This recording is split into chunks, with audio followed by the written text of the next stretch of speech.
Hey everybody, what's up? So before I had covered a video concerning the trad wife, I guess the rebrand pivot that we all witnessed of Nara Smith. She was one of the main influencers when it came to the trad wife, the cooking, the recipes, the sourdough baking, just like Ballerina Farms, yada. Well, I wanted to also add the fact that a lot of these Ballerina Farms, who's married to a billionaire husband, very fabulously wealthy with a lot of land and a whole farm and they are moneyed up. And then you have Nara Smith and her husband Lucky, who are very financially well off. So here's the thing, with her pivoting, they don't understand, or I don't know if they care, the fact that they've influenced a lot of people and not talk about the real things of the day-to-day, that there are bills that need to be paid, people of lower income that may not have that income to maybe have one person staying at home as opposed to one person working and the other staying at home and doing all that stuff. The economy is not the same as before. And so these women live a very completely different lifestyle, right? They live a different life, they're around different circle, and financially they can stop creating content and they're also safe too. Because the thing is, like Nara Smith said, well, I've been flying around to executive meetings discussing contracts while she puts out this content, and she's always done, that's her type of thing. She doesn't see herself as a trad wife, even though she never corrected that.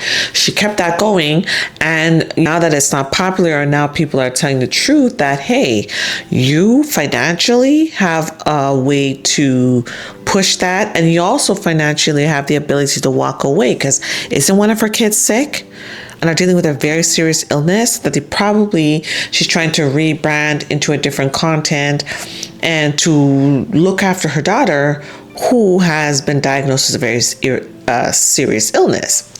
So a lot of people that were influenced, and there was other content creators that are not as big as these women that have a lot of money and content creating. There are other people that have been influenced, but then when things go left, they may not have that kind of money to maybe go off into a business, or if something happens and disrupts their situation, maybe there's other avenues that they can get into because they don't have that level of income and that's lifestyle that they can be able to benefit from.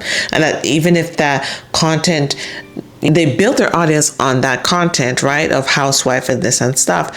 But if that audience leaves or doesn't want to adhere to that anymore, what else can they have? Because Nara Smith and her husband, they're models. Ballerina Farms, the husband is a billionaire, and I think he owns an airline. Of course, she's being the housewife, she doesn't have to do anything at all if they don't want to, or if they want to shut down the farm and do something else, they can. So there's a lot of times when people are influencing people to do something else, they turn around, wake up, find the light, and then they go pivot.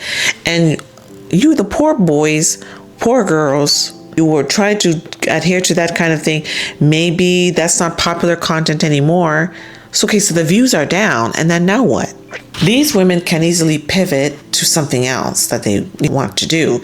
Whereas those that followed, especially some of the younger girls, maybe they'll have to do different kinds of content, and that's going to cause their audience to fall. And then that money, they don't have as much money. Because then once you pivot, you also have to understand you're going to have to lose that audience as well, at least the majority of your audience, not all, but the majority of your audience. And then new people who like your new content are going to want to come on. So there's going to be a shift in your traction in the algorithm. So that's just something to think about. That's just something that people don't think about when it comes to influencing. People are realizing that you don't put all your eggs in one basket. The people who are married are saying, even if you're a housewife, you must. Proverbs 31 woman. The Proverbs 31 woman was not a trad wife. She was a woman who helped her husband, and her children called her blessed, and her husband called her blessed. She did a lot of things at home, but she also had a business. She was working. Proverbs 31 she was a working woman. And she also had her own business. She would do this. You read the chapter, you will see. Proverbs 31 wasn't just sitting around making sourdough. Her children called her blessed. Her husband called her blessed and everything like that. She was resourceful. She was gifted, talented, and she ran a business or worked a job. In our case, some of us have a 9-to-5. So a lot of times you have to be careful who you're following because people are pivoting right now. I'm seeing so much changes. I'm seeing influencing in general, not kind of changing that landscape. I'm seeing the conservative idea of family and just like that whole traditional housewife or traditional roles is kind of waning. People are talking more about the economy now. People are worried about different things. So nobody wants to see a housewife dressed in fancy clothes and fancy makeup and she's making stuff from scratch. Anyway, until next time.